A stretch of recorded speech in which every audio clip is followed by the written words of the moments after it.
Hello दोस्तों, आज हम इस वीडियो में आपका फिर से स्वागत करते हैं। आज हम इस वीडियो में बात करने जा रहे हैं एक्सेल के एक खासे इंपॉर्टेंट टूल जिसका नाम है पाइवट टेबल। अब ये जो पाइवट टेबल है ये इंपॉर्टेंट मैं इसलिए बोल रहा हूँ क्योंकि इसकी मदद से आप अपने डेटा पर डिफरेंट तरह की रिपोर्ट्स बना के अपने सीनियर्स को देते हैं।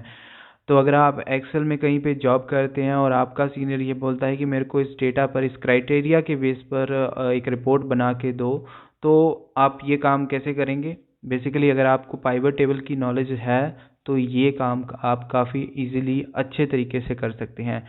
तो इसको अच्छी तरह से समझने के लिए हम अपनी कंप्यूटर स्क्रीन पर आते हैं और यहाँ पर हम समझते हैं कि पाइवट टेबल का प्रैक्टिकली यूज़ क्या होता है।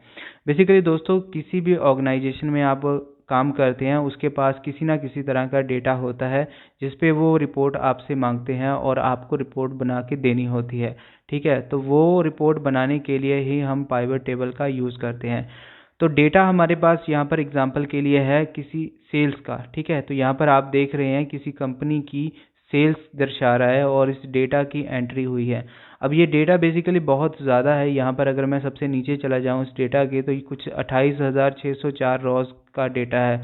तो बहुत ज़्यादा डेटा है और यहाँ पर हमारा कोई सीनियर हमें ये कहता है कि हमको इस ब्रांड का, किसी फलाने ब्रांड का फलाने मंथ में फलानी स्टेट में जो सेल्स हुई हैं वो बताएं। तो पाइवट टेबल में क्या होता है, बेसिकली हम डेटा को अच्छी तरह से समराइज़ करते हैं। तो समराइज़ करने का जो प्रोसेस है ये मैं स्टेप बाय स्टेप आपको एक्सप्लेन करता हूँ।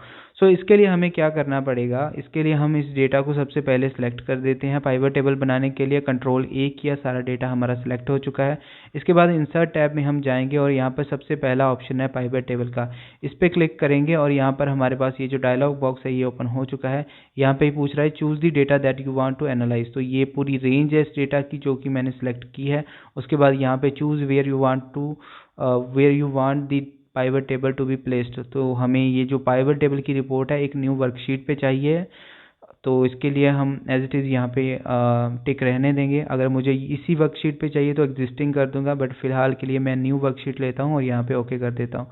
ओके करने के बाद ये जो डेटा हमारा है, ये जो सेल्स एंट्री वाला ये जो डेटा है, इसमें जितने भी कॉलम्स हैं, ये जो कॉलम्स आप देख रहे हैं ये यहाँ पर हमारे पाइवट टेबल की फील्ड लिस्ट में यहाँ पर आ चुके हैं। ठीक है, जैसे date, year, brand, week, month, ये सारे कॉलम्स यहाँ पर आ चुके हैं।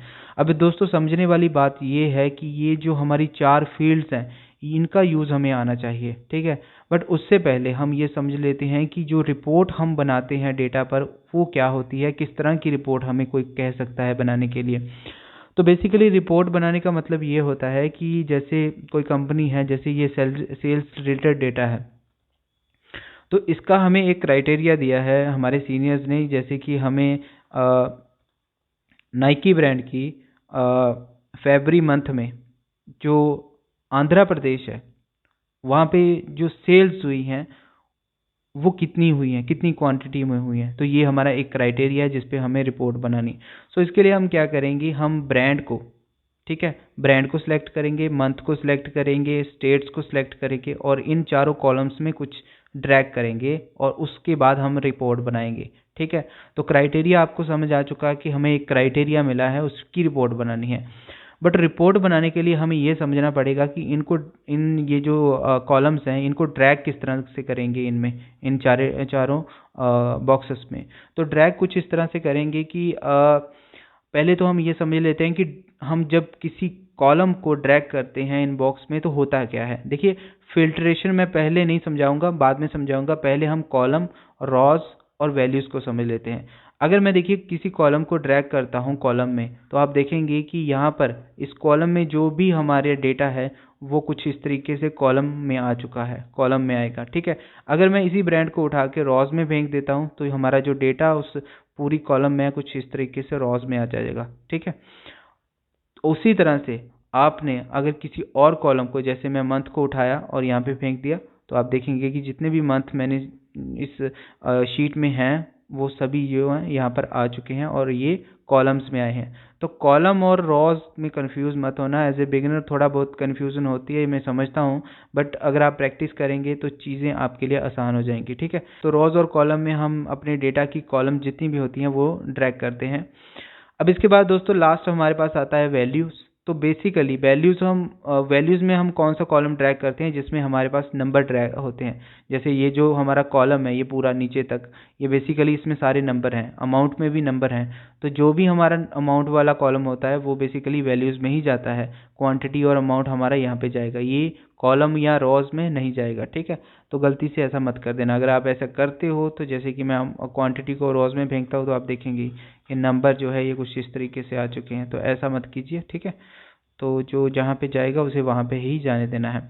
अब देखिए दोस्तों, हम जो क्राइटेरिया की बात कर रहे थे उसके लिए हम सबसे पहले क्या करेंगे कि हमें बोला गया है कि फ़लाने ब्रांड की, तो जहाँ पर हम ब्रांड को पहले कॉलम में ड्रैग कर लेते हैं।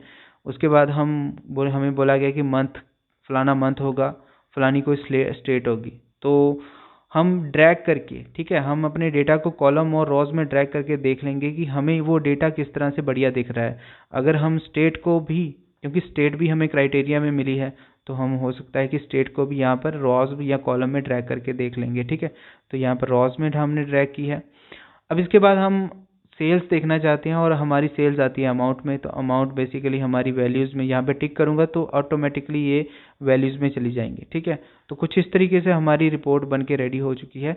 बेसिकली अब यहाँ पर रिपोर्ट में क्या दिख रहा है कि जो हमारी जितने भी ब्रांड्स हैं, ये जो हमारे 5 ब्रांड्स हैं, उनकी रिपोर्ट जनवरी मंथ की इन सभी स्टेट में कुछ इस तरीके से बन के आ चुकी है। अब इसके बाद दोस्तों यहाँ पे एक बहुत ख़ास कॉलम आता है जो कि है ग्रैंड टोटल। अब ये ग्रैंड टोटल कुछ इस तरीके से काम करता है कि यहाँ पर जो भी वैल्यूज़ में आप चीज़ें ड्रैग करेंगे उनका ऑटो सम यहाँ पे बन के आ जाता है, जो कि आप यहाँ से नीचे की तरफ देखेंगे तो कॉलम का कुछ यहाँ से अलग तरीके से यहाँ देखने को मिलेगा और रॉज का कुछ यहाँ पे राइट साइड में कुछ इस तरीके से देखने को मिलेगा, और उनका जो टोटल सम है वो आपको यहाँ पे लास्ट जो सेल है इस टेबल का यहाँ पे देखने को मिलेगा। कुछ इस तरीके से ऑटो सम का जो फॉर्मूला है वो वैल्यूज़ में यहाँ पे बाय डिफ़ॉल्ट अप्लाई हो जाता है, ठीक है। यहाँ पर आप वैल्यू सेट में क्लिक करेंगे तो यहाँ पर आप देखेंगे कि जो आपका जो सेल है, जो आपका कॉलम जिसमें वैल्यूज़ हैं वहाँ पर सम का फॉर्मूला ऑटोमेटिकली अप्लाई होता है। तो ये खासियत होती है इसकी पाइवट टेबल की। तो वैल्यूज़ जो हैं वो ऑटोमेटिकली सम होके आपके सामने आ जाती हैं। अब दोस्तों अगर हम बात करें अपने क्राइटेरिया की, तो यहाँ पर फिल्ट्रेशन जो है वो भी बहुत अच्छी तरीके से होती है हमारे डेटा में। तो हमारी जो क्राइटेरिया है वो कुछ इस तरीके से है कि हमारे पास हमारे सीनियर्स ने बोला है कि हमें फ़लाने ब्रांड की फ़लाने मंथ की रिपोर्ट चाहिए। तो बेसिकली यहाँ पे हमारे पास रिपोर्ट बन के तो आ रही है, बट हमारे पास सिर्फ यहाँ पे ब्रांड और स्टेट, जो कि ब्रांड हमने कॉलम में और स्टेट हमने रो में ड्रैग किया है। और अगर हमें हमारा सीनियर बोलता है कि फ़लाने मंथ की चाहिए, तो मंथ को हम यहाँ पे नीचे नहीं ड्रैग करेंगे, हम इसे फ़िल्टर में डाल देंगे और ये हमारे यहाँ पे ऊपर आ चुका है।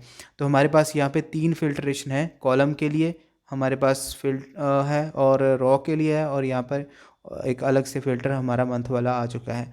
तो हम बेसिकली यहाँ इन तीनों की मदद से भी जो है अपना क्राइटेरिया पूरा कर सकते हैं। तो जैसे कि इस एरो पे क्लिक करूँगा तो हमें रिपोर्ट देखनी है मार्च मंथ की, ओके करूँगा तो हमारे पास जितने भी हमारे ब्रांड्स हैं उनकी सिर्फ मार्च मंथ की यहाँ पे रिपोर्ट आपको देखने को मिलेगी।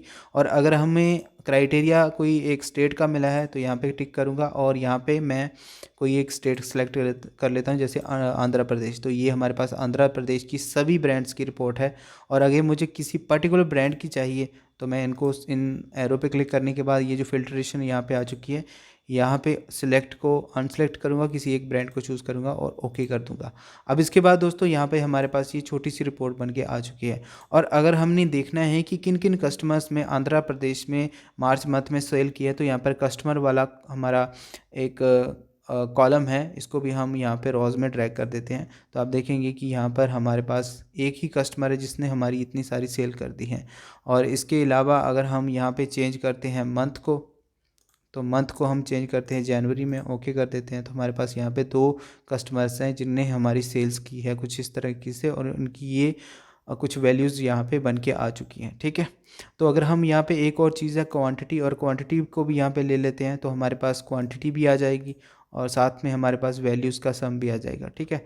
तो क्वांटिटी को ऊपर या नीचे ड्रैग करके देख लेना, आपको जहाँ पे सही लगेगा वहाँ पे से डाल के देख लेना, ठीक है। तो कुछ इस तरीके से आप जो है अपने डेटा पर पाइवट टेबल की मदद से रिपोर्ट बना सकते हैं, ठीक है। नेक्स्ट हम आगे बढ़ते हैं और बात करते हैं कुछ इसके एनालाइज टैब में आने वाले इंपॉर्टेंट फंक्शंस की, जो कि एज ए बिगिनर हमें पता होना चाहिए, ठीक है।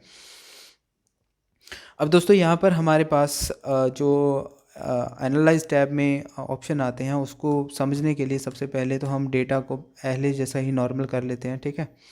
तो ये हमारा डेटा, और इसको एज इट इज़ हम नॉर्मल कर लेते हैं।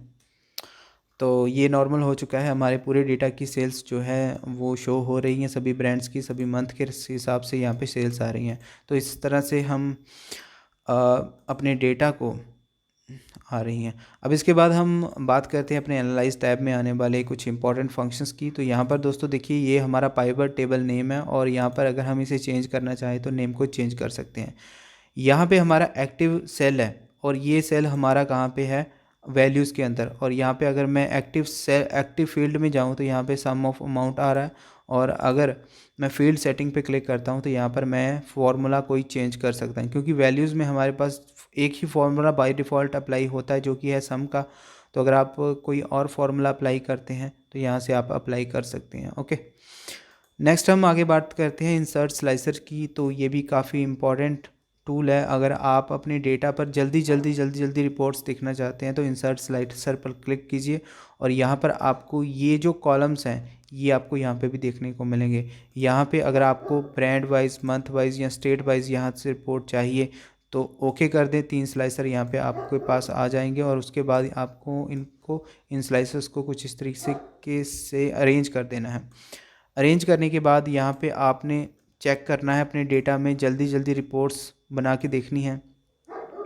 तो जैसे मैं एडिडास की रिपोर्ट देखना चाहता हूँ तो कुछ इस तरीके से मैं एडिडास की इस डेटा में रिपोर्ट देख सकता हूँ। अगर उसके साथ मैं किसी पर्टिकुलर मंथ की रिपोर्ट देखना चाहता हूँ तो मंथ पे क्लिक करूँगा तो ये अप्रैल मंथ की रिपोर्ट है, और किसी स्टेट की देखना चाहता हूँ तो गुजरात की ये है, झारखंड की ये है, कर्नाटक की, बिहार की, असम की, ये कुछ इस तरीके से रिपोर्ट बन के आ चुकी है। तो मंथ वाइज इस तरीके से हम जल्दी रिपोर्ट बना के देख सकते हैं कि हमारी किस तरह से सेल्स वगैरह या कोई भी हमारा क्राइटेरिया है वो किस तरह से हमारा फुलफ़िल होता है। तो ये भी बेसिकली फ़िल्ट्रेशन ही होती है, बट ये थोड़ी जल्दी अप्लाई होती है। तो यहाँ पे अगर आप क्लिक करते हैं इस एरो पे तो आपकी फ़िल्ट्रेशन जो है वो कैंसिल हो जाती है। तो ये आपका स्लाइसर बेसिकली जल्दी फ़िल्ट्रेशन करता है। तो डेटा को जल्दी अगर आपने फ़िल्टर करके जल्दी रिपोर्ट देखनी है तो कुछ इस तरीके से आप स्लाइसर का यूज़ कर सकते हैं। ओके, अभी के लिए पहले तो मैं इसे रिमूव कर देता हूँ। राइट क्लिक किया और इसे मैंने रिमूव कर दिया, ठीक है, रिमूव कर दिया, और इसको भी मैं राइट क्लिक करता हूँ और रिमूव कर देता हूँ। ओके, नेक्स्ट हम बात करते हैं अपने नेक्स्ट ऑप्शंस की। तो हमारे पास नेक्स्ट ऑप्शन ये हमारे पास आता है फील्ड लिस्ट का। एज ए बिगिनर कई बार हो सकता है कि आपको क्या हो कि ये जो राइट साइड में आप पहले बॉक्स दे रहे हैं ये वाला फील्ड लिस्ट वाला ये गायब हो जाए। तो जैसे कि अगर आप इस एरो पे, इस कर्सर क्रॉस पे क्लिक कर देंगे तो आपका ये जो फील्ड लिस्ट है ये यहाँ से गायब हो जाता है, और एज ए बिगिनर आपको पता नहीं लगता है कि इसको वापस कैसे लेके आएँ। तो यहाँ पर फील्ड लिस्ट के ऑप्शन पर क्लिक कर दें, आपका ये जो पाइवर टेबल फील्ड्स है ये यहाँ पे वापस आ जाएगा, ठीक है। तो कुछ इस तरीके से आप जो है अपने पाइवर टेबल में काम कर सकते हैं। सो आज की इस वीडियो में बस इतना ही। अगर आपको ये वीडियो अच्छी लगी है तो प्लीज़ इसे लाइक और शेयर ज़रूर कर दीजिए, और अगर आप इस चैनल पर नए हैं तो चैनल को सब्सक्राइब ज़रूर कर लीजिए बेल आइकन के साथ। मिलते हैं हम अपनी अगली वीडियो में, तब तक के लिए thanks for watching, see you next video.